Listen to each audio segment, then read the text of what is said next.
নারায়ণগঞ্জের সোনারগাঁয়ে school dress পরা এক ছাত্রীকে রাস্তায় লাথি মারার ভিডিও ছড়িয়ে পড়ার পর দেশজুড়ে তৈরি হয়েছে তীব্র সমালোচনা।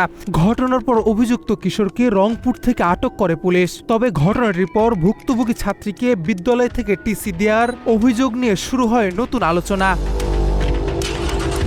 ঘটনার প্রায় এক মাস আগে সোনারগাঁয়ের শীতলক্ষা নদীর তীরের ওয়াকওয়েতে হাঁটছিলেন কাঁচপুর ওমর উচ্চ বিদ্যালয়ের ৪র্থ শ্রেণীর ছাত্রী তানিশা ও ৭ম শ্রেণীর ছাত্রী মিম খাতুন। ওই সময় হঠাৎ পেছন থেকে এসে স্কুল ড্রেস পরা তানিশাকে লাথি মারে এক কিশোর। প্রতিবাদ করলেই আবারও লাথি মারা হয়। পুরো ঘটনাটি ভিডিও করে সামাজিক যোগাযোগ মাধ্যমে ছড়িয়ে দেওয়া হলে মুহূর্তেই তা ভাইরাল হয়ে যায়। ভিডিওটিতে ছড়িয়ে পড়ার পর অভিযুক্ত কিশোর দিলশাদকে আটক করে আইনশৃঙ্খলা বাহিনী। পরে তাকে সালিশে শাস্তি দেওয়ার একটি ভিডিও সামাজিক যোগাযোগ মাধ্যমেও ছড়িয়ে পড়ে। এর মধ্যেই ভুক্তভোগী ছাত্রীকে বিদ্যালয় থেকে টিসি দেওয়ার অভিযোগ সামনে আসে। এই নিয়ে একটি প্রতিবেদন প্রকাশ করে প্রথম আলো। ওই প্রতিবেদন থেকে জানা যায়, ছাত্রীর বাবার দাবি, স্কুল চলাকালে বাইরে ঘোরাফেরা করার কারণে মেয়েকে টিসি দেওয়া হয়েছে। বিদ্যালয়ের প্রধান শিক্ষকও দুই ছাত্রীকে টিসি দেওয়ার কথা স্বীকার করেছেন।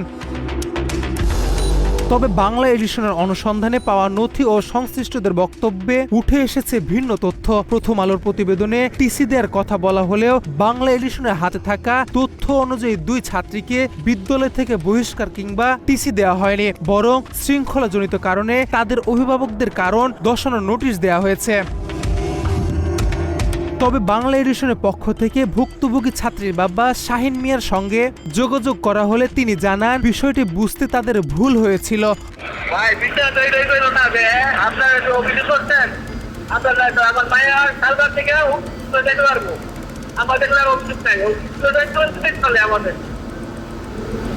না, আপনারা বলছেন টিসি দিছে, আপনার মেয়েরা তো টিসি দেয় নাই, অফিস থেকে নোটিশ দিছে।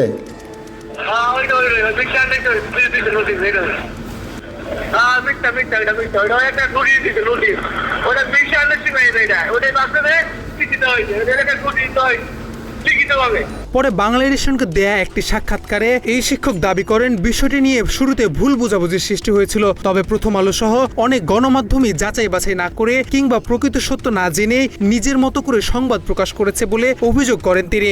হ্যাঁ, তা আমি আমার সাংবাদিক ভাইদেরকে, আরও বিভিন্ন সাংবাদিক পত্রিকা টিভির হেরা আসছিল, তাদেরকে বলছি, সাংবাদিক ভাইরা আসলে ওইভাবে সত্য না জানে, তদন্ত না করে, ঘটনাস্থলে না এসে সংবাদ পরিবেশন করাটা আমার মনে হয় এটা ঠিক হবে না।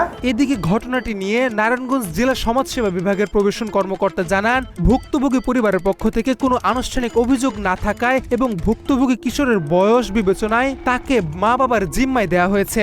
আগামী 6 মাস নিয়মিত কাউন্সেলিং এর মাধ্যমে তাকে স্বাভাবিক জীবনে ফেরানোর চেষ্টা করা হবে। একই সঙ্গে তিনিও নিশ্চিত করেন, ভুক্তভোগী তানিশা ও মিম কাউকেই টিসি দেওয়া হয়নি, তাদের অভিভাবকদের কারণ দর্শানোর নোটিশ দেওয়া হয়েছে।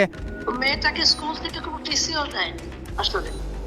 হ্যাঁ, আমরা বাচ্চাদেরকে ভয় দেখানোর জন্য বলি না, তোমাকে টিসি দিয়ে দিব, এই ধরনের কথা হয়েছে। আর একটা কারণ দর্শানো চিঠি দিয়েছে, হাতে লেখা। মাত্র 30% টাকায় জমির মালিক হয়ে নতুন বাংলাদেশের গড়ে তোলার স্বপ্ন দেখা বাংলা বসতি। একটি ভিডিওকে ঘিরে শুরু হয় আলোচনা, পরে যুক্ত হয় ভুক্তভোগী ছাত্রীকে টিসি দেওয়ার অভিযোগ। তবে বাংলা এডিশনের অনুসন্ধানে পাওয়া নথি ও সংশ্লিষ্টদের বক্তব্যে উঠে এসেছে ভিন্ন চিত্র। টিসি নয়, দেয়া হয়েছে কারণ দর্শানোর নোটিশ। ঘটনার প্রকৃত সত্য যেন আর বিভ্রান্তি না ছড়ায়, সেটি এখন গুরুত্বপূর্ণ। বাংলা এডিশন, নারায়ণগঞ্জ।